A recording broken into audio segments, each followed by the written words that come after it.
حضرت حسن بصری رحمۃ اللہ تعالی علیہ اپنی توبہ کا واقعہ بیان فرماتے ہیں۔ وہ فرماتے ہیں کہ میں امیر کبیر شخص تھا، بہت امیر تھا اور بصرہ کی گلیوں میں غریبوں کی خدمت کیا کرتا تھا۔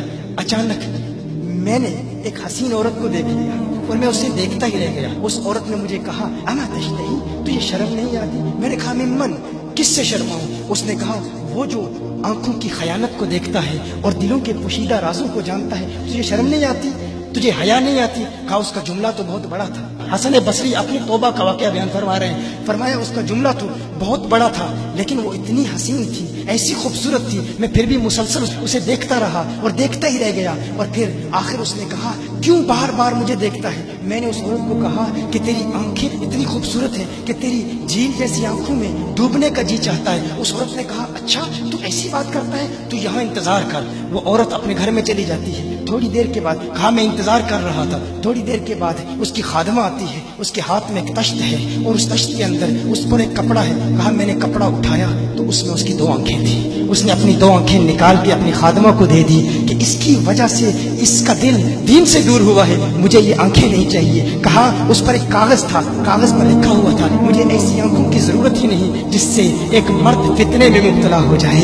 میری بہنیں جو اس گفتگو کو سن رہی ہیں ان کی بارگاہ میں بھی عرض ہے، وہ بہنیں جو گھنٹوں آئینے کے سامنے کھڑی رہتی ہیں فقط اس نیت سے کہ اپنے بالوں کو یوں سنواریں کہ مردوں کو فتنوں میں مبتلا کریں، یا کسی دکان میں جا کر کپڑے خریدتے وقت ان کے ذہن میں فقط یہی خیال ہوتا ہے ایسے کپڑوں کا انتخاب کریں گی کہ جن سے مردوں کو فتنے میں مبتلا کریں گے۔ یہ بھی امت کی بیٹی ہے جس کی ایک ادا سے ایک شخص ولی کامل بن گیا، حسن بصری بن گیا۔ حسن بصری فرماتے ہیں جب اس کی آنکھیں دیکھی میں تحکم کھو بیٹھا، میں زار و قطار رو رہا تھا۔ روتے ہوئے میں گھر چلا گیا، پوری رات میں روتا رہا، پوری رات توبہ کرتا رہا، استغفار کرتا رہا۔ حسن بصری فرماتے ہیں فجر کی اذان سنی، اچانک خیال آیا اس عورت کا شکریہ تو ادا کروں کہ جس نے اپنی آنکھیں میرے لیے، میرے دین کے لیے، میرے ایمان کے لیے اور توبہ پر استقامت کی خاطر قربان کر دی۔ کہا میں اس کے گھر گیا، جو ہی اس کے گھر پہنچا تو ادھر اس کا جنازہ نکل رہا تھا، اس کی موت واقع ہو چکی تھی۔ کہا میں رات گھر آیا، میں رات سو گیا، میری آنکھ بند ہوئی، میں نے اس عورت کو خواب میں دیکھا۔ میں نے کہا کوئی نصیحت کر۔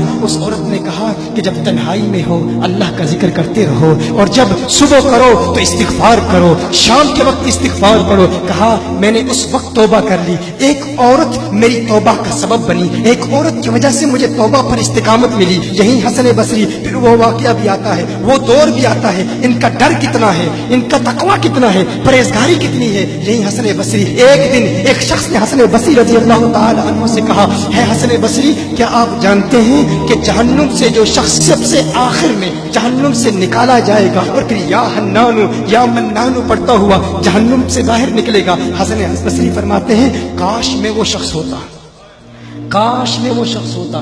کہا گیا کہ جو جہنم سے سب سے آخر میں نکلے گا، 1000 سال جہنم میں رہے گا، یا حنانو یا منانو پڑھتا ہوا جہنم سے باہر نکلے گا۔ کہا کاش میں شخص ہوتا۔ انہوں نے کہا حضرت آپ کیا فرما رہے ہیں کہ آپ جہنم میں جانا چاہتے ہیں؟ آپ تو بزرگ ہیں، اللہ کے ولی ہیں۔ کہا تم میری بات نہیں سمجھے، وہ جو جہنم سے نکالا جائے گا کم از کم نکلنے کی ضمانت تو ہے، اس سے یہ تو پتا چل رہا ہے کہ ایمان پر موت واقع ہوگی۔ مجھے اپنے ایمان کی ضمانت نہیں ہے، میں نے اس لیے کہا کہ اگر مجھے یہ ضمانت بھی مل جائے کہ میں وہ ہوں تو وہ بھی مجھے قبول ہے، کم از کم ایمان تو سلامت لے کے جاؤں۔ میں کہتا ہوں اللہ فرماتا ہے خوف نہیں ہے، ڈر نہیں ہے، پھر فرماتا ہے یہ ڈرتے بھی ہیں، یہ ڈرتے بھی ہیں، لیکن ان کے ڈر اور ہمارے ڈر میں فرق کیا ہے؟